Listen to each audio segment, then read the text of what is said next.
Hi, and welcome to the Saturday Night Sleepover podcast. I'm your host, Charli, and I started this podcast because I'm good at two things.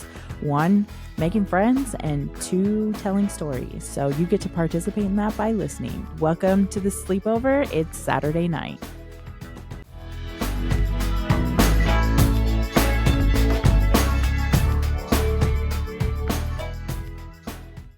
Hello, everyone, and welcome back to another episode of Saturday Night Sleepover. I'm your host, Charli, and today we are joined by a newcomer, comedian Joe Means. Hey, how y'all doing? How y'all doing?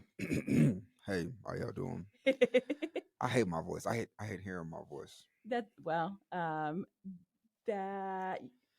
if you want to start a podcast, you're gonna have to get used to it. And I wish my voice was deeper, man. Nah. But now Saturday Night Sleepover. That's what's up. That's what's up. Yeah. Where'd you get that name from? Well, I started it based on like what I wanted the content of the podcast to be. So I wanted it to be like stuff that you would talk about at a sleepover. And then there was like 50,000 podcasts named Sleepover Podcast. So originally it was Sleepover Podcast. And then I was like, I need something to distinguish it from other things. So I was like, let's release it on Saturday and call it Saturday Night Sleepover. That's what's up. I don't know how you grew up, but Saturday Night Sleepovers meant Sunday morning church service at my house. Oh, okay. And my parents used to cut up when I had friends over the house. They would never act like this. My dad would wake up at like 5 a.m. blasting church music. Oh my gosh, seriously? Time to get up, go to church. I was like, yo, they're never coming over. I'm losing friends. Yeah. I had to make people sign an NDA. Like, you come to my house, you can't tell nobody what my parents are doing. That's awesome. No, man. Grew up in church though. Yeah, man. Sunday morning, man. That was my dad's day. You just have 5 to let him have a.m. Really? Seriously? Yeah, because like service was at 6. What? So, like, what kind of service is at 6 a.m.? This is the sunrise service. This was back when the Christians were real. You know what I'm saying? So like now they start church at 12 o'clock. You know, like nah, man. We had early morning Jesus Bible study, right? So Sunday school was at 6. Yeah. And then service, like the first service would be at like 8. Uh-huh. And we're staying for the second service. Yeah. At 10:30. Wow. And then we're gonna be back for the night service at 6:30.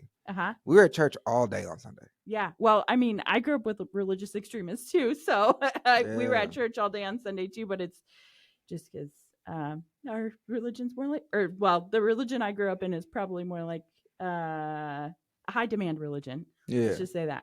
No. But I used to love it, man. I used to love it. Sounds terrible. I still love it. Uh-huh. There we go. I still love it. Still love going to church. Still like to be involved. Church used to be the place to be, though. Yeah. You know what I'm saying? It was just like, that's where all my friends were. That's where everything was happening. Like church was where it was at. Yeah. Well, as society, like pre-COVID and all that sort of stuff, like in the 90s, after the internet, I guess, was invented, I feel like there's this concept of the third place. Do you know about the third place?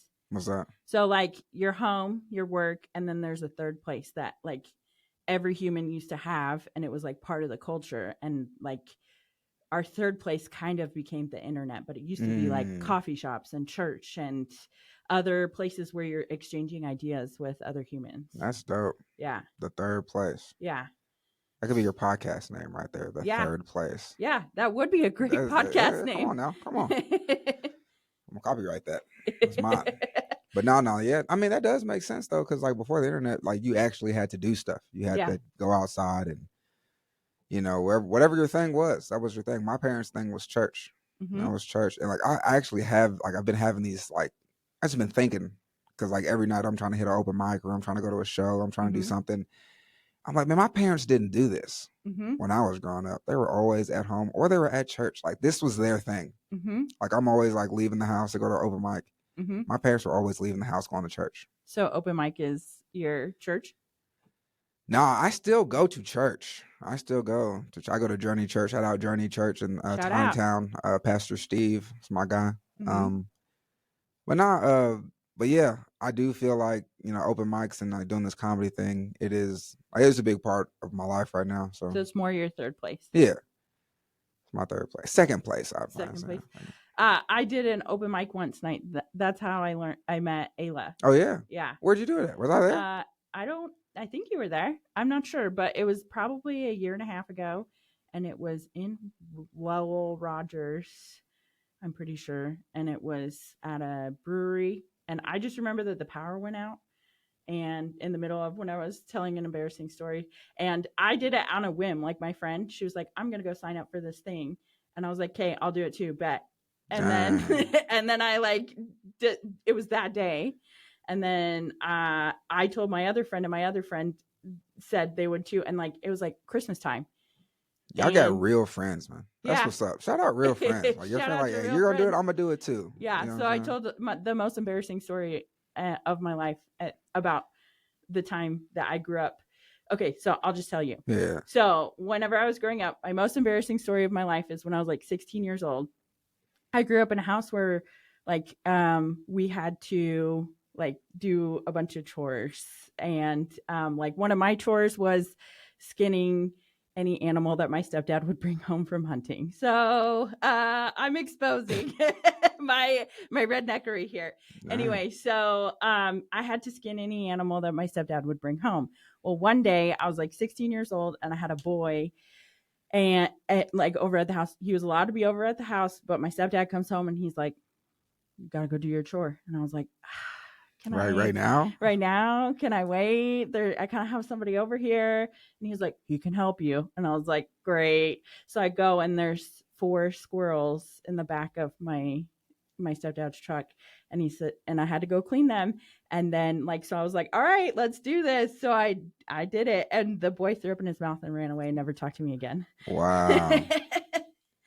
So that is funny. Yeah, that is funny. I bet your stepdad was like, "Yo, what kind of guy is this?" Yeah, no, okay. So fast forward, I start dating my husband, and he is into outdoors hunting, everything. But he grew up in a family where like the women stay at the camp and make the food, and the men go out and hunt and then bring back the meat. But I was like, no, I'm gonna go be involved. Like, I don't think you understand how I was brought up. So you hunt?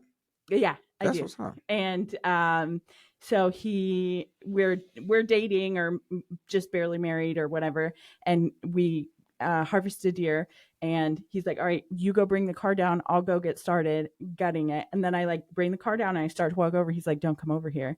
And I was like, why? And he was like, I'm all covered in blood. And I was like, what did you expect for me? Did he not know that you? And I was like, I think you're underestimating. And he was like, all right, hold the leg. And then later I told my stepdad, I was like, you embarrassed me when I was 16, but now I like do this with my husband. He was like, I did you a favor. Yeah. Man, dads know, man. Dads know. Yeah. I don't have any the Sunday morning wake up is probably one of the most embarrassing things that ever happened to me. Like, yeah, every time my friends would come over, yeah, my parents would act a plum fool. Yeah, my parents made my friends do chores, and that was so embarrassing to me. But chores at my house were stacking wood and like building the house. Like, my parents didn't let me go to school. I was homeschooled, but my education was building like a historic, renovating a historic house. So basically child labor. So it was fine. I like didn't learn about like World War II, but I do know how to read a tape measure. So there's that. All right.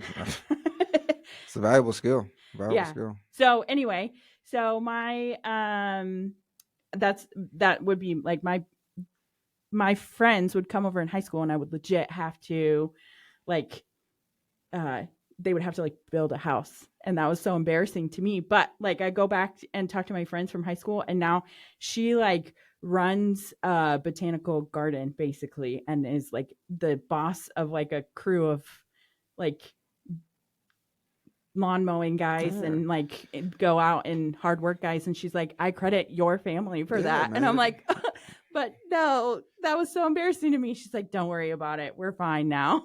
Your dad had the master plan, man. Yeah. He had the master plan. He knew, man. My dad, love my dad.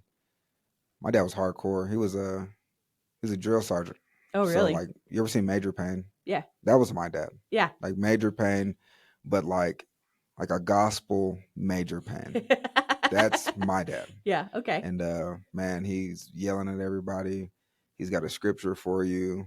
He's whoopings involved. Like, he's whooped my friends before. Like, this was back when, like, like, so I work in Sam's Club. You've seen me at Sam's Club. I see parents get onto their kids in there. They're just like, you stop that. And they start counting like 1, 2. And like, they don't want to whoop the kid. Like my dad had no shame whooping kids in public. Like, if my dad saw your dad whooping his kids, my dad would help your dad. That's the type of guy. That's the type of, my dad loved a whooping. He loved a good whooping. Yeah.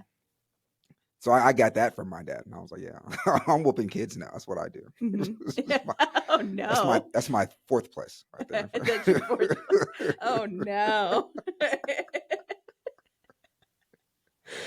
No, man, like whooping kids is exhausting. I don't see how my dad. Do you have kids? Yeah, I've got 3. 3. Yeah, my kids are grown. I've got a 14-year-old daughter, and that's 14-year-old daughter, and then I got an 8-year-old son. Then I messed up, and I got an 11-month-old baby. Okay, messed up. I don't think that's a mess up. I was done. I was on autopilot as a parent. My kids were eating them by themselves, and they could shower and everything. They could do everything. They were self-sufficient. Now I'm back square one, man. Just changing diapers and waking up at night and stuff. So yeah, well, but it's fun though. I don't have kids. I just have a dog. Oh, so man, you got to get in the game. What are you doing? What are you doing, man? Come on. Just having hormonal imbalances and stuff. No, it's all good. But yeah. Well, that's cool. So you're all about whipping your kids. That's what I hear. No, don't. I'm not all about it. I'm not all about it. I'm just teasing. Teasing. That was a joke. Sorry. No, I am not ashamed. It's in the Bible. It's in the Bible. So, have you always been from Arkansas? No. So actually, my dad was in the military. So I was born in Germany, and I grew up over there. I was over there till I was like 10, 9, 10, and then we moved to Texas, and I grew up a little bit over there in Fort Hood, Texas. And then my dad retired from the military in Texas. And then we moved to Memphis. And that's where I did most of my growing up. So that's Memphis is home for me. My parents still live in Memphis and everything. So what brought you to Arkansas? Football. I got a football scholarship to Arkansas Tech. Cool. Shout out the Wonder Boys. The Wonder Boys. Yeah. So went to Arkansas Tech, man. Had a good time. Graduated there. Got my degree in exercise science. Me too. Yeah. Now I work for T-Mobile. Not using my degree. I'm not paying them back. I'm not. But no, man, Arkansas Tech was cool. So met my wife at Arkansas Tech, and her parents are from Russellville. And so like when we left Memphis, we left Russellville when I was living there. We moved back to Memphis, stayed there for a little while. And her parents had moved back to Russellville, and she was like, "Well, I want to move back to Arkansas. Let's move." And I'm like, "I'm not going to Russellville. We're not moving to Russellville." So then we're like, "Hey, we'll just come up here." We knew some people up here, and so we've been up here for about 3 years. Oh, really? And that's shorter than I imagined. Yeah. You seem pretty like you're ingrained in the comedy culture here. Man, so the comedy scene up here in Northwest Arkansas is unlike any other comedy scene. Super welcoming, super supportive. Yes. Like they like it's a like if you want to start comedy, like if your first time and this is the best place. Because we have really good open mics where it's not just comedians that come. Because a lot of places you go open mic, it's 15 comedians just waiting for their turn. Nobody's laughing at your joke. Yeah, like they're just waiting for somebody else to laugh at their joke. They're thinking, I'm funnier than you. I'm waiting for my turn to go. Right. So, and like, if you bomb somewhere else, the rest of the show is about you. So like if you bomb and then I go up there and I start bombing, I'm like, yo, what about her though? You know what I'm saying? No, we're roasting you. And then everybody will do that. So it'll be like in 45 minutes of, Joe Means was trash. Yeah, you might as well leave. Yeah. So, but I mean, it's a part of it. So, but up here, everybody's like super welcoming. And like I've had the idea and I've had the conversation with a couple people like the comedy scene up here is way too nice. Yeah. Way too nice. It needs to be studied. Yeah. We need somebody to come stir this thing up a little bit. You know what I'm saying? Like, you just got to be like, we need some hate. Too much love up here. Everybody can do it. But no, this is a great place though. And so like I was doing comedy in Memphis. That's really where I got started. And so I was, you know what I'm saying? So I came up, it was a little bit grimier over there, but it made me strong. And so when I came here, like. Ready to face the. Yeah, I've already had the worst. You know what I mean? Like I've bombed really bad, and people have talked about me, and like I had to laugh it off, and like, you know, long drives home, like, man, I'm just about to just not do this again, like I'm jump off the bridge or something like that. But I got over that. And so I did not. So one thing I had to learn about comedy, like comedy is about bombing. Yeah. Like if you're not bombing, you're not doing comedy. You know what I mean? Like it's easy to go up there and talk about something that's already funny. Yeah. You know what I mean? But if you can go up there and make something that's not funny, and it might not be funny. Yeah. But that's a part of it. You know, like y'all got to figure it out. Yeah. So that's kind of where I'm at right now. Yeah. But the scene up here is great though. Yeah. I when I did the one open mic that I ever did, everyone was like so nice, and they were like, well, how long have you been doing comedy? And I was like, I've never done it before, this is my first time. And they were like, what? Oh my gosh, you have to come back. And I was like, what? You guys are so nice. I was not expecting that. And then I followed Ayla, and then I just like liked a bunch of her stuff online, and then I was like, hey, you want to come on my show? And then like I see you on her page all the time, and then I saw you at Sam's Club, and you were like, hey, come by this phone. And I was like, I know your face. Let's stop right there. Okay. I didn't say, hey, come by this phone. I said, hey, did you know that T-Mobile has the largest, fastest, most reliable 5G network? It was something along that line. Yeah. You know, I was playing out. But nah, yeah. Holding it down on T-Mobile. Shout out T-Mobile. Nah, man. Ayla Sinclair, man. That's the homie, man. That's my sister from another mister for real, man. She's been on here before too. Yeah, Ayla's so cool. One thing that I don't like about Ayla is now she's such a sweet person. She always crying. Oh, like she's so emotional. Yeah. And she's just like, it could be anything. Like, Ayla, I like your shoes. She'd be like, oh, Joe. You're trying to tell me you've never cried over a good meal? You know, that's something that's wrong with me, right? I haven't cried in like 20 years. I haven't cried in a long time. I don't know. You have 3 children, not at the birth of your children? Nah. Not even like one single happy tear? Nah. My very first daughter, I have 2 daughters, but my first child, I was all happy and everything. But like the other 2, I was like on the phone. The doctor was like, you want to cut the umbilical cord? I was like, yeah, man. Oh my gosh. Well, you got it? All right, cool. Yeah. Like, as I was saying, you know what I'm saying? But no. Like I feel like that's what I need. Yeah. I need a good cry. Yeah. I haven't had one. Well, what movies do you watch that you think are sad? I'm not watching no sad movie though. Okay, like, so that's why you're not crying. I'm not. Like, who just want to sit down and like watch a sad movie? You didn't cry at Marley and Me? Who's that? Oh my gosh. Well, okay. So actually, I prided myself at not crying at movies, but Marley and Me is about a dog. Do you like dogs? I mean, I like dogs, but I don't own a dog. It like goes through the life of this one dog named Marley, and how like it grows up with the kids, and then the kids go off to college, and then the dog dies, and or something like that. I don't. That remember. Is sad. That's why I don't have a dog, because I know I'm gonna outlive it. And I'm just gonna be like, dang, it's gonna be like this dog was a part of my life this whole time. Like I don't want to cry. You know, I don't want to do sad stuff. You just said you wanted to cry. I want to cry, but I don't do sad stuff. Like I'm not trying to cry. You didn't watch This Is Us and cry? You know what? My wife watches This Is Us. And let me tell you what I don't like about This Is Us. Tell me. Every dude on that show is a way better dad than me. Like these guys. Even the dead one. Yeah. I'm just like, yo, like when dude like ran in the house to save the dog and all, I was like, there's no way. I wouldn't have done that. Yeah. And then like I see Sterling Brown. I'm a Sterling Brown fan. Like that guy. He's a cool guy. I mean, even he's a great dad. Like he's all, you know, like I feel like he's emotionally intelligent and all that. And like he's just a great Black father. And I'm just like, yo, I am lacking in my like, turn this show off. You know, I'm sick of this show. Yeah, that's the one that becomes a senator, right? Yeah. I was like, this guy's doing great things. I'm over here working at T-Mobile. This guy's he's changing the world. You can work at T-Mobile and become a senator. You know that, right? You know what? I really feel like that's what I need. I need to get into some politics. I'm not a big political person, but I got some good ideas though. I had the idea to start a podcast that downloads like, okay, so like I grew up, my mom was a politician when I was growing up. So I have been at city meetings, at state meetings, at congressional meetings. Like, I have been at those meetings my entire life. I understand. It's like you're speaking a different language whenever it comes down to Robert's Rules of Order and codes and financials and stuff like that. But I understand it because I've been around it my whole life.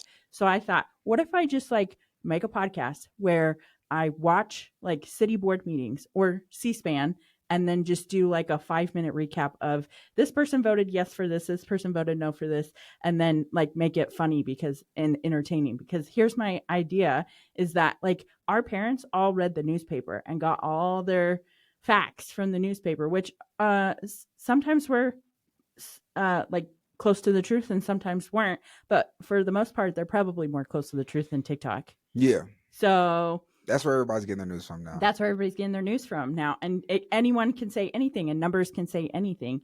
So if you just have someone that's like, this is just straight the facts of like who voted what and then make it entertaining. Yeah. I feel like that would be a smart podcast. I try to watch some of that political stuff. I remember I watched the like State of the Union when Joe Biden was up there, like forgetting what he was talking about and stuff. And I was like, yo, there was so much happening in this room. Like, people don't like each other, like all the fake laughs and hugs and like nasty faces people are making behind each other's back. And like people, I was like, yo, this is really funny. And it's like everything now is like a Bad Girls Club reunion. Like every time where there's people sitting down talking, they're just throwing jabs at each other. I'm like, are they gonna start throwing water on each other? Like, where's the security at? Like who's throwing the glass? Yeah. And I was just like, yo, we can't even have like real conversation anymore because like it's just a big sneak fest. Like, everybody's just trying to throw jabs at each other. Well, and they know that they're gonna get a meme made out of themselves. So they're like trying to do the thing that's gonna get them into the whatever short form video is going on. The funniest lady though is Jasmine Crockett. Oh, she is so funny. I don't know. She's like a state senator. She's somebody in Texas. I actually got to meet her. Funny story how I met her. We'll get into that later. But her and this lady were going back and forth, and she was talking about like her fake eyelashes or something like that. And she was like, yo, bleach blonde, bad build, butch body. I was like, yo, wow, okay. Like, she was going off. And I was like, yeah, she went to public school. I can tell. By the way she ran off that insult there. What is that, like an onomatopoeia or something like that? Like when you start with all the same letter? What is that called? Onomatopoeia is just sounds that. Yeah, take that out. Take that out of the podcast. I tried to sound smart right there.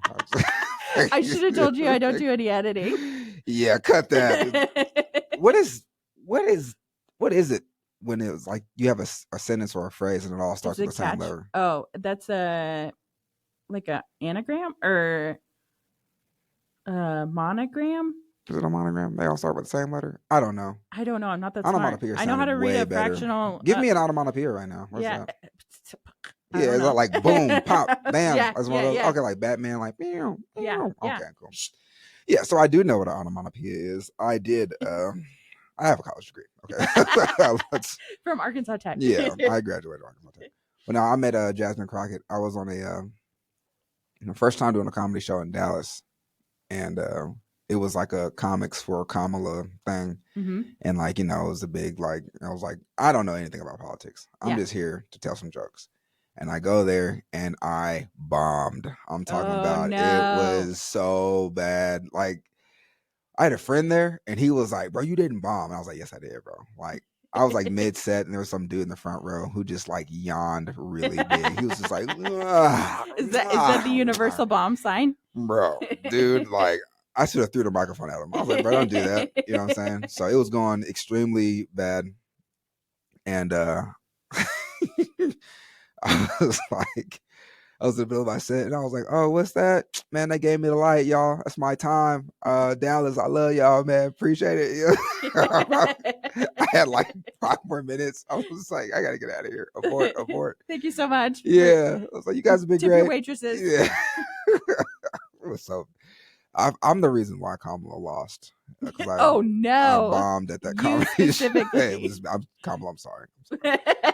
Yeah, I let you down. But I went to Dallas the second time, like earlier this month, end of last month, and I did really well. So good job. But it was at a different venue. They had no idea that I had premiered. Is that a cursed venue then? No, it was a Dallas comedy club. It's a cool place. Mm-hmm. It was just, man, like everything that could go wrong went wrong. Yeah. Like the show started late. It was all old people. They told me to do 15 minutes, but then like as I'm walking on stage, the dude's like, just do 5. And I was just like, what?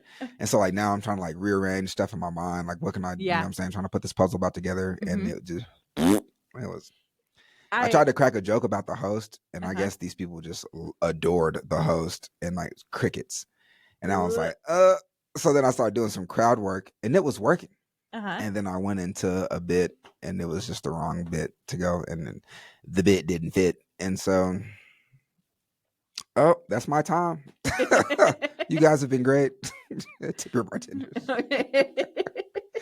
Had to get out of there, but it was super funny though. Like looking back at it, like the whole way driving back to Arkansas, I was just like, you really drove all the way out here and bombed for Kamala. She loses on you. Oh my goodness! I actually just finished her memoir that she wrote like back when she was a senator. Oh yeah, it's pretty interesting. I read boring books that are memoirs, and so I had to recently be on a plane. So you read on the plane? I listen to books. Oh okay. I'm telling you, I fall asleep so fast on a plane. Really? I'm talking about as soon as I sit down. Even in today's plane society economy? Look, I don't want to know, okay? I don't want to know what's happening. Okay. If I wake up at the pearly gates, it is what it is. You know what I'm saying? I don't want to be awake for that. Yeah. So I'm talking about I just get some Dramamine, and because I get like the motion sickness, it gets me. Mm-hmm. Gotta have a window seat because like I like having the window seat. I can't have you waking me up trying to excuse me. I'm like, nah, man. As soon as I sit down, I'm going to sleep. Mm-hmm. Like I'm zipping my hoodie up over my face and I'm going to sleep. Mm-hmm. So that's what I do on planes. I like the window seat because I like to look out and see what's out the window. I just need somewhere to lay my head. Because like laying my head on like the dude next to you or something like that is kind of weird. I hate the middle seat. I don't even know why planes have a middle seat. I don't know why they have a middle seat either. What are we doing? Yeah. Why do we need You don't need more money. Just sell 2-seat ones. Yeah, just the middle seat is the last few planes that I've been on, they've been like I fly from XNA, which is a small airport, and then transfer someplace, and then I fly into a small airport, so it's all just 2 seats on either side. I used to work for this company called Westinghouse. Mm-hmm. I love that company. Shout out Westinghouse. I love you. Take me back. I was doing nuclear plant work, and cool. Like I was just going to different nuclear plants, and these people, they treated me like royalty. Mm-hmm. TSA pre-check, skipping the line, had my nose up at people. Pre-check. Oh yeah, I had like my jacket folded over my hands. I was just like, That's the only life hack you get from this podcast. TSA pre-check. Go get it. Yeah, go get the TSA pre-check. It just makes you feel better. Mm-hmm. It's like, look at these general admission people. Yeah. TSA pre-check, please. So anyway, I'm flying around, and I'm on the plane. I think I'm coming back from like Atlanta, or I'm in Atlanta or something, and I'm sitting in between two I don't know, like Middle Eastern guys, and like they're cool.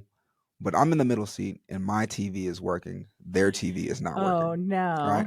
So I'm just like, you know what I'm saying? I feel cool.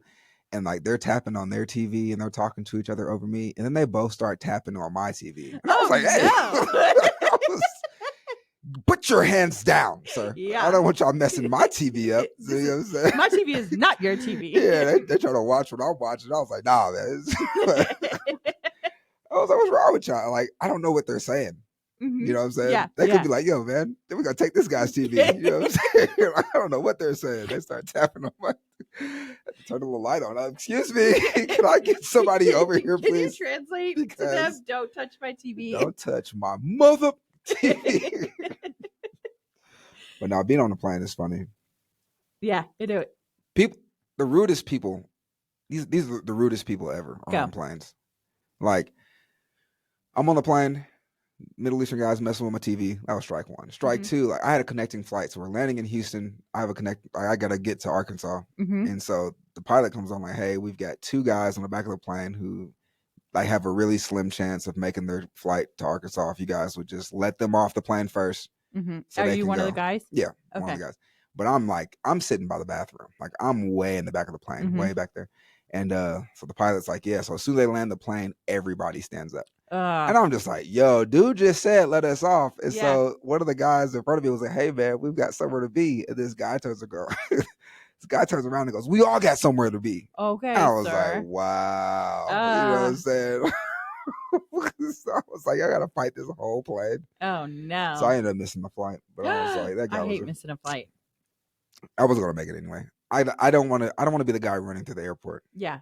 I don't want, like, if I gotta run, I'll just catch the next one. Yeah. I'm not gonna run. I haven't one time I used to live in Hawaii.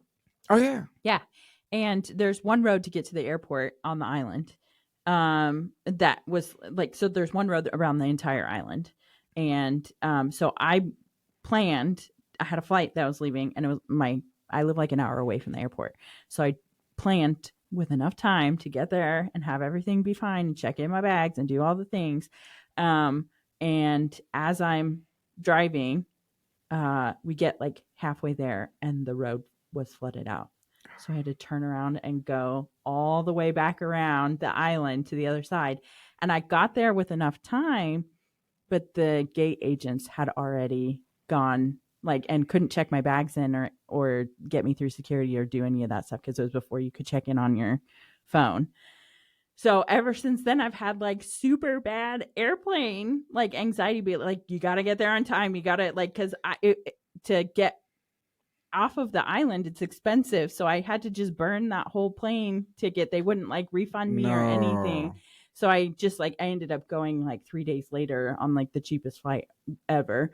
But then actually X&A is doing a cool thing where they let people who don't have tickets behind security. Did you know that? No. You can get a guest pass. You put your driver's license in the machine and it reads it, and then you go through security with the person. Oh, so you can see them off. So that you can see them off at their gate. And that actually helped me get past my stress, anxiety, because I was like, I don't have a plane to be at anywhere. I can just be in this space and not be worried that I'm going to miss my plane. So that actually helped me face that anxiety. So that's what's up. Yeah, anytime I go to the airport, I am it's the military side of me comes out. I'm on time. Yeah. I will be 3 hours early before I miss this plane. Yeah.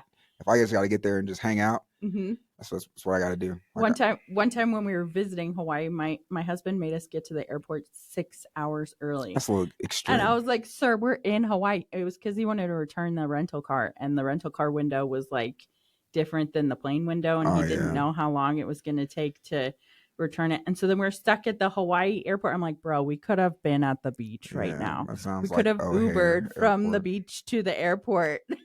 That's the worst airport ever to me, O'Hare. O'Hare. Oh, yes, me too. I got stranded at O'Hare. Oh, my God. I hate O'Hare. What's your O'Hare story? So, working for Westinghouse, I love you. Find me, please. And I get you rental cars and everything. But they don't tell you to return your rental car at O'Hare. It's in another city. The place where the rental car is so far away.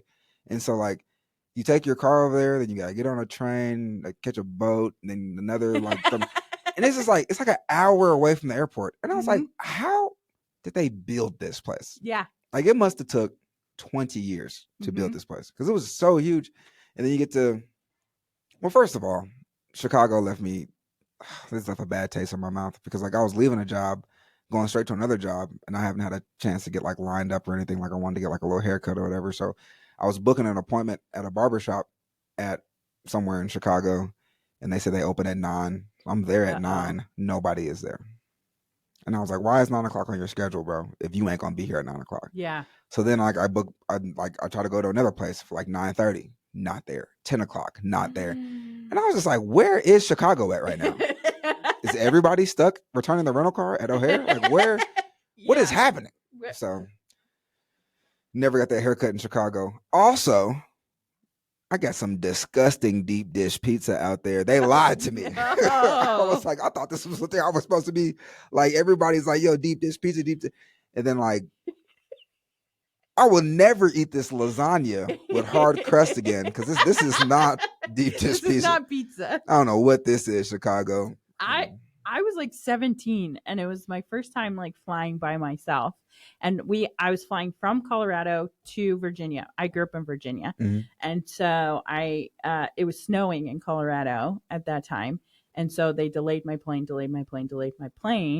And I had like a 30 minutes at O'Hare to get transferred over. But it was before smartphones or anything. So if you miss the plane, you miss the plane. And my mom, while I was on the plane, had canceled my ticket in Chicago, because she thought that I was delayed far enough that I wasn't going to make it. So she canceled my ticket and scheduled me for a ticket for the next day instead. And so I got off the plane, got to the other place, and they were like, "We don't have your ticket anymore." And I was like, "What? What do you mean you don't have my ticket anymore? The plane was still there. I would have made it." So then I'm 17 years old trying to figure out Chicago. And so I ended up having to, they gave me a voucher to a hotel room. And so I had to stay in a hotel room Did you get some deep dish pizza? I did not get deep dish pizza. Thank God you didn't get no deep dish pizza. You'd been... at least I was saved from that. Yeah, that would have been the straw that broke the camel's back. Ever since then, I'm like, we do not connect in Chicago anymore. Yeah, O'Hare. I hate that place. It's better than Midway, though. Midway. Where's Midway? I don't know. It's like the other. Oh, the other one in Chicago. Yeah. Because O'Hare takes up like 3 cities, and so I guess a Midway is somewhere else. It's a different city. What other airport? Atlanta Airport. Atlanta Airport has got to be the funniest airport to me. There's so much going on in Atlanta Airport, and they got like the drug dogs in there, and like those dogs. Like I was so scared. I was like, "Do I have drugs on me?" The dog is just like sniffing me, and I was like, "Bro, this dog barks. Like, what are they gonna do to me? Like, I swear I don't have any drugs. I swear I don't." But it's sniffing everybody. He's jumping on people, and it was this one dog. It had to be his first day on the job because like he was just so happy. He was just jumping around, and the owners was like yelling, "Hey!" And it was just like 5 people would walk by, and the dog is like weaving in and out, and then like they'll stop, and then like 5 more people walk. I was like, "Bro, we're gonna be here all day, playing red light, green light with this dog." And they ended up switching the dogs out. That dog was just like way too hyper, but I was like, dang. So flying I went out to LA and I flew back into Atlanta. But like in LA, you know what I'm saying, you can smoke out there. So everything is cool. So I was, when in Rome, do as the Romans, I was doing it. Right? Yeah. So when I got to Atlanta, I smelled like a pound of weed. I was like, "Yo, this dog starts barking, bro. I'm fried, bro. This is not gonna be good. They're gonna take me to jail, bro. I don't want to go to jail, bro." But yeah, Atlanta Airport just makes me feel like I have drugs on me, even though I don't. Yeah. But Atlanta is efficient, though. I'll give that to them. Yeah. I had a change over there in October because my sister lives in Atlanta, and we were both flying back to Virginia because I was like a feral child, and I like wandered into the library, and the librarians like half raised me. Oh yeah.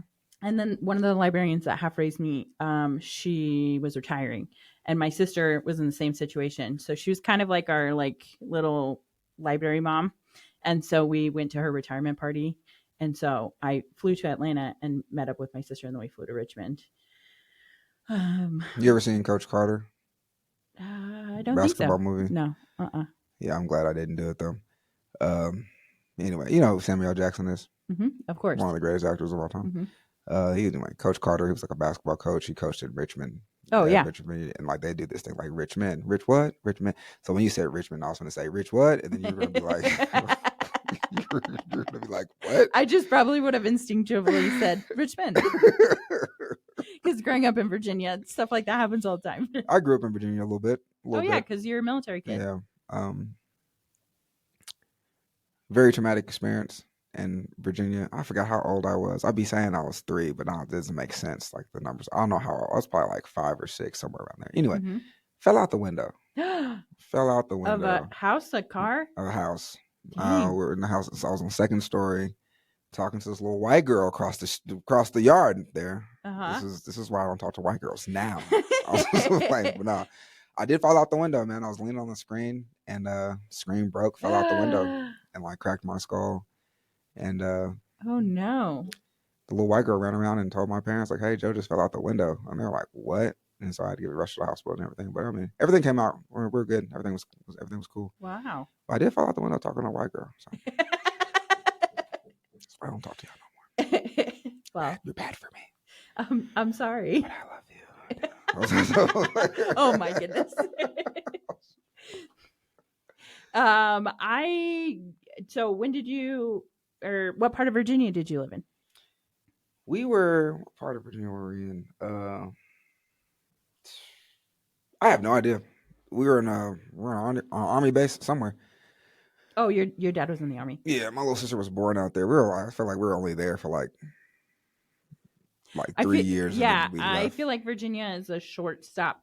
I know because we lived in an area like my stepdad was a defense contract person, so he's like a literal rocket scientist for the. Oh yeah. He was for the government, and so we lived in an area where we went to church with people who were like Marines, Army, like Air Force, like Secretary of State, or not Secretary of State. What is it? State Department, like CIA, FBI, DEA. Like we went to church with all those people, but they were on like short term, like assignments to that area. So like every 3 years we got new people. Yeah. And they were like right behind the person. I feel like the military's all like on a track. Like you go to Florida, then you go to Virginia, then you go to Okinawa, and then you go to Texas, and then you come back to Virginia. Like, I don't know. Yeah, the army life kind of messed me up because like I don't really know how to like call a place home because we just always move. So like every 4 years, I'm like, all right, man, I'm ready to go. Like I want to do something else. Like I've been here, done that. You've been in Northwest Arkansas for 3 years. I know. I'm already talking about moving. I want to go back to Memphis, but it's just like the going back. You know what I'm saying? I don't want to go back. You know what I'm saying? But my parents live there. My whole family's there. I miss them a lot. And it's crazy because when I lived in Memphis, I lived like 10 minutes from my parents. Never went over their house. I only saw them at church on Sundays. You know, and it was just like now that I'm like 5 hours away, I'm like, oh, I miss my mom and dad. I want to go home. And so, I don't know, I wish I would have been around them a lot more. But no, it's only 5 hours away. I know it's not that bad. It's not that bad. Are you a big road trip person? You like to road trip? I love a road trip. I like that. Like when my husband and I first started dating, we would drive on road trips, and like we wouldn't be on our phones, and we would just talk to each other. That's awesome. Yeah. So I love it when I'm driving and everybody is asleep. Really? When everybody is asleep, I can listen to what I want to listen to. I can be on my phone doing whatever I want to do. You know, and that's like where I get some of my best material. Like when I'm driving. Yeah. I'm like typing in my notes. And then like my wife will wake up, just like one eye. She'll just be like, get off your phone. Why are you on your phone? And I'm just like, yeah. I got to get it out of my head. Yeah, I was like, I got to write it down. And she was like, you know, you're risking everybody's life because you're generating some stupid joke. And I was like, this joke right here could change our lives do you, forever. You know, do you want to write it down for me? You could wake up and write it down for me. No. She should be trying to like. She's trying to like correct my like the way I say. I'm like come on, like just. She doesn't want me be on the phone. I get it, distracted driving. I get it, but I'm like, man, like, what am I supposed to do? Like I'll be getting some good ideas. Yeah, I feel like I get good ideas whenever I'm like doing a chore like power washing. Like, have you ever? Yeah, it's like super satisfying. Or mowing the lawn, stuff like that. It's super satisfying, and like my brain works better whenever like it gets washed that way, or driving. Those two things. Have you ever wrote a joke before? Like, have you ever just like put together like a setup, punchline, whatever? Yeah. Let's do one. Let's do one right now. Okay. So like so this is kind of just like a little small writing session, just kind of like because anybody who's into the like comedy, like I tell everybody, whoever wants to try comedy or whatever, if you want to get into it, get this book. It's called The New Comedy Bible by Judy Carter. Yeah. The greatest comedy book that I've read. I don't know if there's another book out there like it, but this book just tells you like I should have brought it in here, but it just gives you a bunch of exercises, a bunch of this stuff you can do to put a joke together. And like people think like putting a joke like with comedy today, I feel like it's a lot more stories. Yes. People are telling funny stories, which are cool, but those stories still have like standard joke structure. There's a topic, there's a whatever, there's a premise and a punchline. And that's where I feel like I'm super strong, is that I'm like really good at telling a story. I know that I can do that.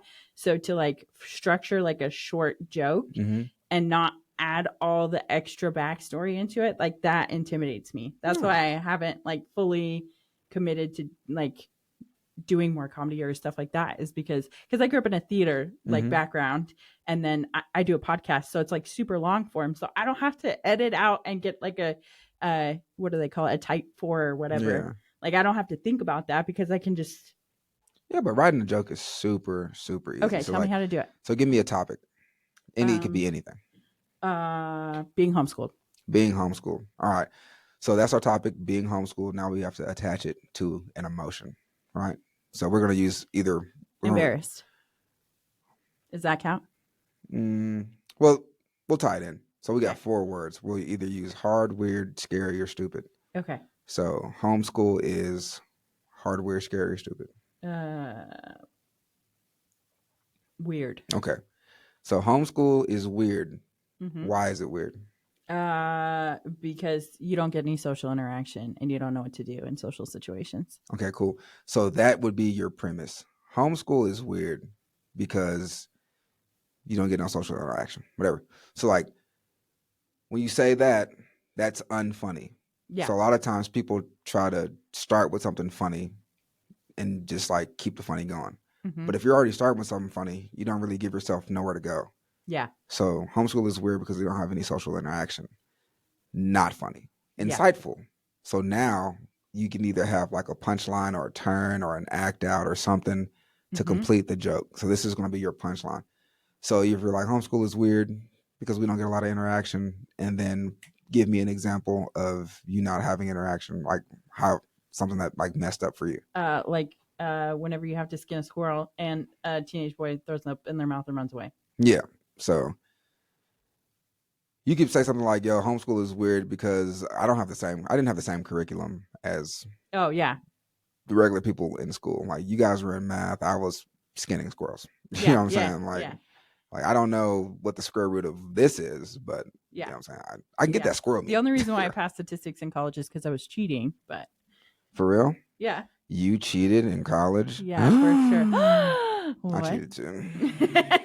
I cheated too. I have one of the greatest cheating stories ever. I've been sitting on this story. Tell me. I'm afraid. Is this going to get out?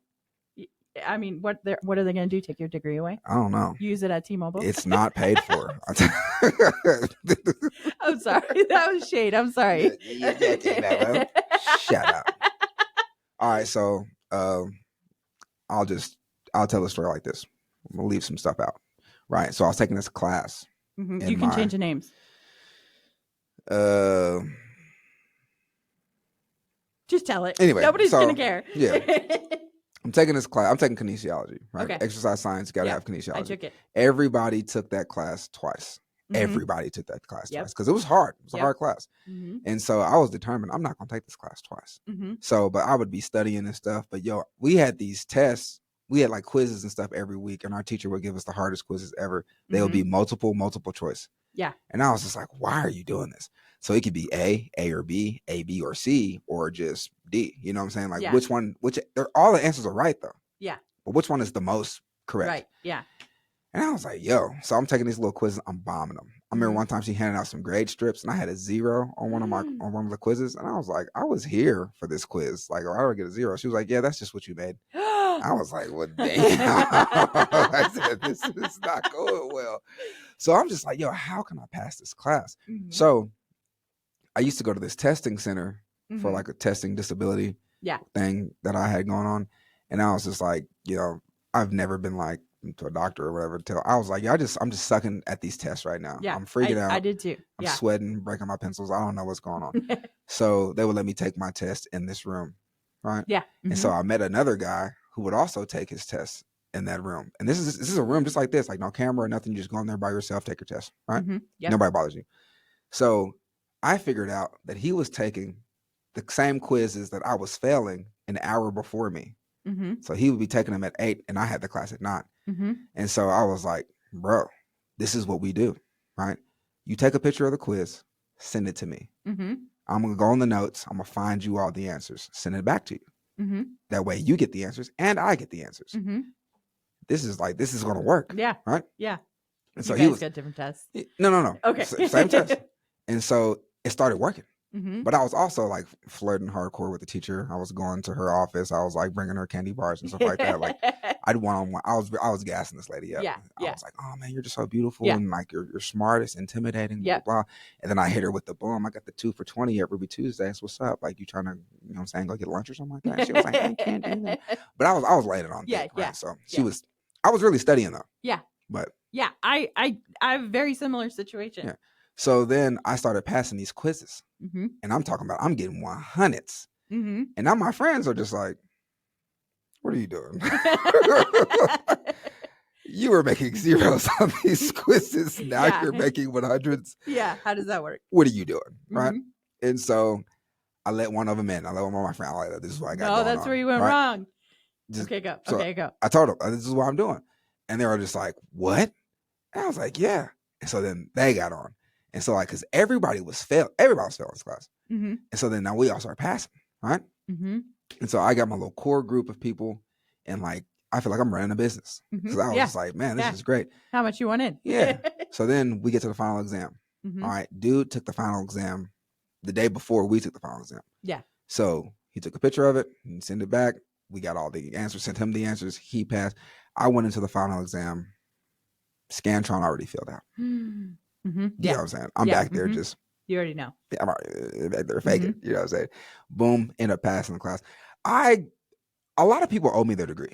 Yeah. A lot of people owe me just a little bit of. I should like everybody should just give me $3,000 so I can pay my student loan now because they would have never had, and they're actually using their degrees. Like these people went on to be coaches and physical therapists and all that type of stuff. Either you need to come get some lines with T-Mobile, or you just send me about $3,000 to get this thing paid off. Hey, you didn't get caught. Didn't get caught. This whole time I thought you were gonna get caught. Oh, I don't know why. I was dating the teacher basically. Okay. She wasn't gonna do nothing to me. She wasn't gonna. That was my boo. You're right. Yeah. I had statistics. Statistics is the one that I could not pass. I can't even say that word. I was homeschooled, right? And so I went in to, instead of taking the SAT or doing any of that, I just went straight to community college and took the entrance exam for community college. I scored so low on the math portion that I had to take 4 classes before I could take a class that counted. So what I did was I just took all the classes I needed for an associate's degree besides math and then transferred to another university, where at that university they had a language credit where you could take 4 years of another language and avoid all the math classes except for basic math and one like advanced math class. All right, bro. So that's what I did. I struggled through the basic math class. I got a C, I passed, whatever. Then it came to statistics. I finally got to this class and I'm like, all right, I'm going to do this. It's going to be fine.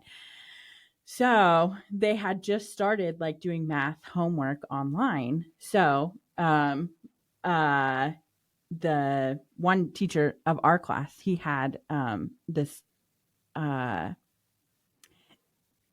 we were getting like percentage grades on our homework, but somebody from another section was just pass fail.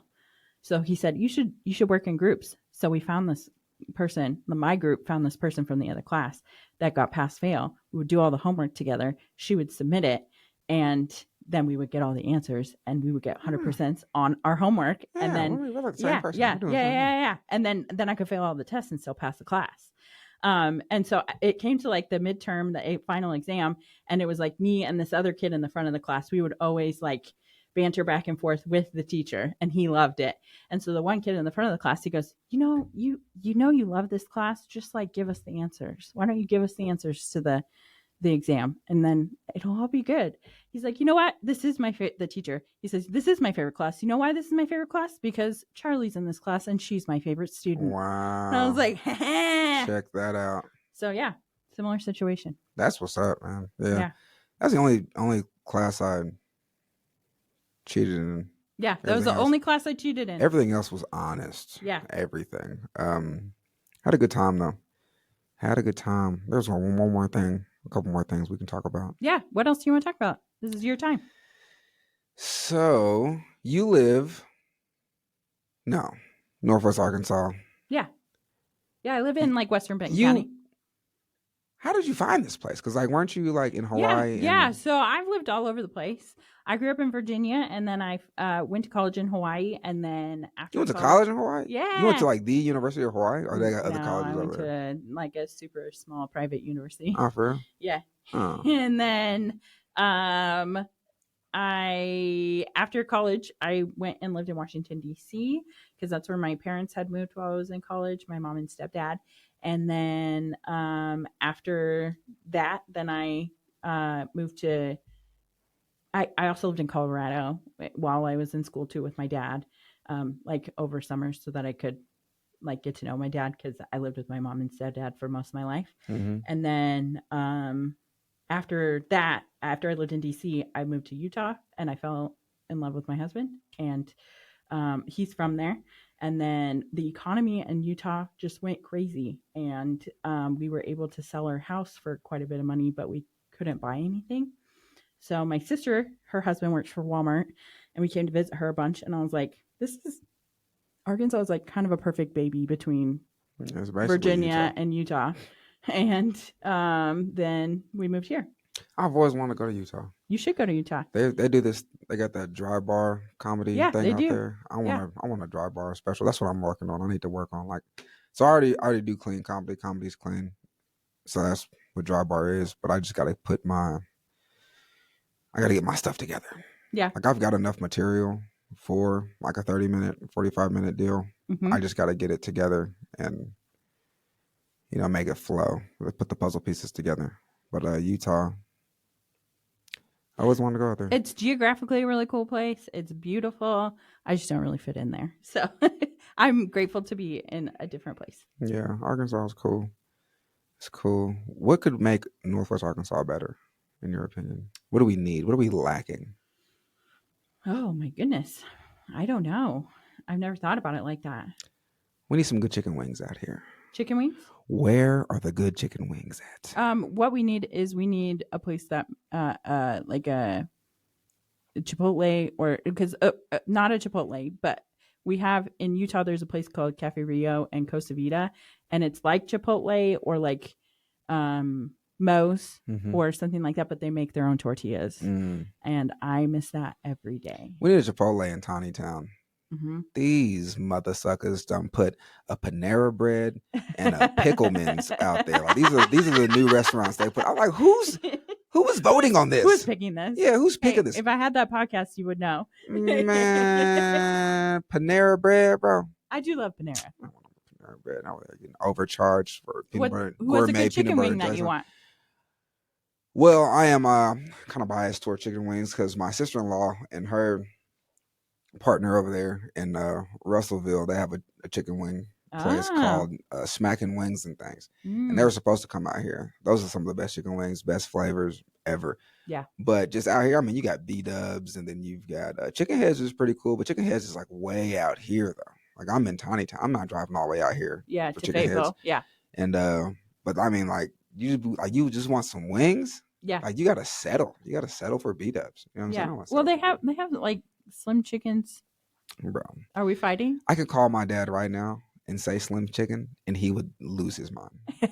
He hates Slim Chicken. Okay. It's so funny. I don't know anything about chicken wings. I don't even get the ones like, with bones in them. It's basically chicken nuggets. You just get the nuggets. No, you got to get the bone. You got dip in the ranch. But now my dad, he hates Slim Chickens, man. He was like, he called me one day just out of the blue. He was like, man, you ever been to Slim's Chicken? I was like, I mean, no, not really. He was like, well, let me tell you why they call it Slim's Chicken.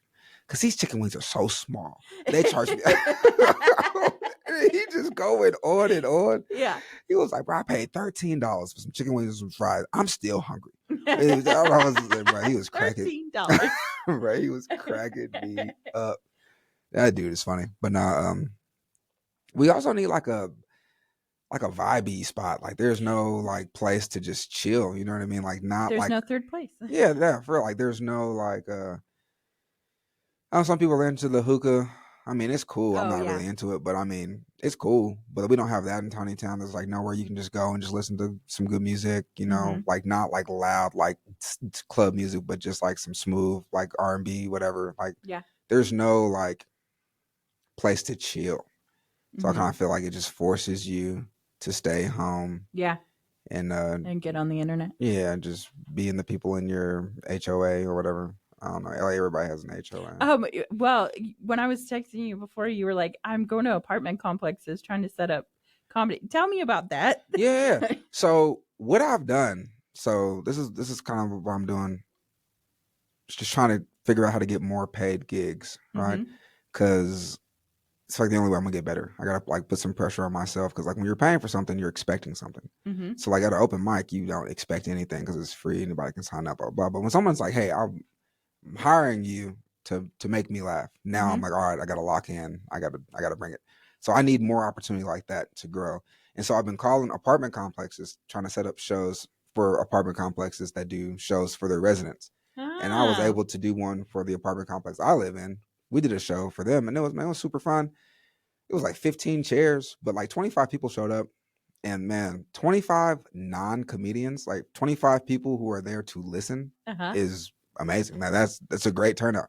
Yeah. And so I had like 5 comedians. It was like a little showcase we did. So now I got my own like sound equipment and everything. Cool. And I'm taking the show on the road, and I'm just setting up, hitting up these apartment complexes, trying to do shows for them. And it's been going well. Like, you ever seen Wolf of Wall Street? Yeah. Yeah. So I got like a script I read. You know, like I kind of feel like, dude, when he's on the phone, he was like, something just came across my desk that has huge upsides for mere pennies on the dollar. You know, I'm just like going through everything. You're selling it. Yeah, I'm selling it. And so like a lot of places are interested, but some of them don't have the space. You know, they're like, "Oh, we got a pool, but our pool's not open, and we can maybe do something in May or June." And I'm like, "Yeah, a little poolside comedy show, that'd be cool. I can set up there. We can rock out." You know what I'm saying? So I'm really expecting the summer to pop off for me, just for the places that don't have like event space. Yeah. But now what I'm thinking is these apartment complexes, there's got to be something close. There's got to be a coffee shop, a bar, whatever. I can talk to them like, "Hey, can we do a comedy show at your place for these people?" Yeah. And so that way the apartment people can still like pay me for the show or whatever. Locking in that little payment is of the utmost importance. So we do that. They can come over there, like somewhere they can walk or something. They don't have to like, that wouldn't be a big deal to do it. So I'm just trying to think outside of the box when it comes to booking these gigs. That's definitely outside the box. Whenever I saw it, I was like, I've never heard of that before. Yeah, because I mean, our apartment complex, they do events and little things for the residents all the time. You know, like the other day, they had like some breakfast sandwiches, and it's just so funny. This is like, my wife, she's a foodie. She's all about food. She just likes food. Everybody likes food. So they're like, "Hey, we're going to have breakfast sandwiches in the lobby. You know, come down and get you a breakfast sandwich before you head out to work or whatever." So I go down there, grab some breakfast sandwiches, and they're just... You live in a bougie apartment complex. Very bougie, might I add. Trying to get out of there, though. Trying to get a house. But anyway, go down there, grab the breakfast sandwiches. They're just regular McDonald's sausage biscuits. And I'm like, "All right, cool, whatever." My wife is like, "What? No egg, no cheese, no bacon, no what? What? No jelly, what?" I was like, "What do you thought there was gonna be down there? Like some gourmet like breakfast sandwich?" Like, "Nah, man." Do you have a private chef for your apartment complex? I was like, "Nah." The private chef came into the manager, was like, "Boy, I just had something come across my desk. It will save you pennies on the dollar. I can whip up these gourmet breakfast sandwiches for your residents." He's reading the same script I got. Shout out Chat GPT, man. Chat GPT be coming through. Yeah, right. On everything. Yeah. Are there any, like, do you know of any places where we can get some comedy shows going? You got any plugs on anything? I might have a couple of things that I might be able to point you in the direction of. So I'm trying to do more, like, I'm trying to get into like some corporate stuff, some corporate people. Yeah. I feel like, so my goal, if I can share this with you before we get out of here, my goal for next year is to be doing, so anyway, backtrack. There was this guy that came through University of Arkansas, Mike Paramore. Big, he's a next level comedian. Like, he's touring, he's on cruise ships and things like that. Yeah. And so what was so cool about him that he came through, and he actually had like first of all, he was having like an audition for someone to open up for him because he's doing a show at the Faulkner Theater over there on campus. But he came in to do like a writing session, kind of like seminar on comedy, and Like that's unheard of. I've never heard of a bigger comedian caring about a local scene like that. So shout out Mike Paramore, man. Super cool dude. Came through, dropped some gems on us, on how to like kind of maneuver through this game and kind of, some stuff that he did to get to where he's at right now. Yeah. And I mean, he's got a couple dry bar specials, and he's got a special on Amazon Prime, and he's like on Sirius Radio and all that stuff. So he came through and he kind of gave us this idea of like, that the next level for us is corporate gigs, colleges, and cruise ships. He was like, this is where like you've outgrown this scene. These are the next steps for you. Mm-hmm. Clean comedy, right? Yeah. So that's kind of where I'm at now. I'm trying to get into the corporate gigs, colleges, and cruise ships. And he actually had us audition for to open up for him. Yeah. And Ayla. Oh. Ayla got the spot, right? Yeah. So like we had the audition, and Ayla's audition was so good. Like I've known Ayla for 3 years. I was like, I've never seen you. It was like a 2-minute thing. I was like, I've never seen you be this alive on stage. I was like, it was crazy. Good but for her. She did really good. So I got to host the show, and then she did the feature spot, and then like he headlined. But it was a super fun experience. It was kind of humbling though, because we're in the Faulkner Theater, and that's a big place. I don't know if you've ever been in there. I've never been there. I don't know how many people it seats, but it seats a lot of people. So I'm asking, I'm like, yo, how many people out there? Like, it was like 80 people out there. It's like 80 people. That's dope. But it's like only the first 3 rows of this thing. Yeah, and that's all you can see. Yeah, and it's like I go out there, and it's just like, well, it looks like there's 11 people in here. Like it doesn't look like 80 people. But they were cool, man. We had a good time, and Mike Paramore, he did his thing, and Ayla did her thing for sure. It was a lot of fun. Ah, that's awesome. Lots of fun. What else? Is there anything else that you wanted to talk about that you didn't get to? I can shout out my social media. Yeah, do it. Yeah. Joe Means Comedy. Mm-hmm. Joe Means JoeMeans Comedy on all social media platforms. Mm-hmm. I'm really trying to get to 1,000 followers on TikTok. Because I think I don't know, like there's like you can go live or do something more when you have 1,000 followers. It's more fancy. Yeah, I'm at like 700. Come on, man. 300 people. Come on, man. Somebody. Yeah. Follow me, please. Yeah. I have listeners all over. So yeah, do that. And then I'm on Instagram, Joe Means Comedy. Facebook is just Joe Means. But Instagram is like my main platform. Yeah, I agree. I think Instagram is my favorite too. Yeah, it's fun. What else? I got some shows coming out. I do have a show tonight. Do you? I got a show tonight in Little Rock. I'll be doing. Oh, you're driving all the way to Little Rock after this? Yeah. Dang. I got a show over there. So, Don't Tell Comedy show in Little Rock is gonna be super fun. Congratulations! That's awesome. Yep. And then I'm starting this thing here in Fayetteville. Tonight we're doing this thing. It's called an unbooked open mic. Okay. So I call it unbooked because it's just like it's open mic on a Friday. If you're not booked, come to the open mic. You know what I'm saying? Like you're not doing anything. Come to get some work in. But it's a comedy/poetry open mic over here at Levels Lounge on College Avenue. It's a barbershop. They have like a little hookah space area. It's a super dope room. Yeah. We'd really like to get some people out there, pull up to that. I will have a show there on May 17th, but that's like, we got time. Yeah. But the unbooked open mic, people. When do you do the unbooked open mic? Is it like every third Friday? This is our first time doing it. Oh, so, okay. It's a $5 cover charge, but they've got, hookah and whatever you need. Yeah. They got it in there, and then it's gonna be a fun time though. I'm really trying to get some poets out. I want to see like some spoken word people, like some snapping it up, Erykah Badu type people in there. Okay. I like the poetry. That's awesome. I like to listen to it. It's real cool. I've actually been working on. Are we about to expose you? No, I was actually I'm working on this. It's a joke that I'm gonna do, but I'm trying. It's gonna be at this open mic, but karaoke songs. I'm not good at karaoke. The only song I know all the way through is "Bad and Bougie" by the Migos. That's the only. I don't even know why that's the only song I know. But like, other than like Christian gospel songs, of course. But so I'm trying to be able to read the first verse of Bad and Bougie like a poem. Uh-huh. And I'm just gonna like really just deadpan. Like I'm gonna try to like, just be like, as I was walking down the street and I'm trying to read it like that. Mm-hmm. And when I get it, it's gonna be funny.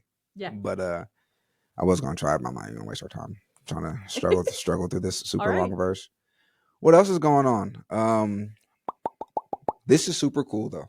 Yeah. I like this. I like this. Maybe you'll start your own podcast. Man, I need to. The third place podcast. Yeah. So. I think that's it. I think you got it. The third place. That's cool, man. But no, thank you for having me on here. Yeah, It's absolutely. Thank you for fun. coming. It was lovely. All right. And shout out to Fayetteville Public Library because we are recording there. Yeah, Fayetteville right Public now, Library. and it is. It always makes me look so much cooler whenever I record here. No, this is dope.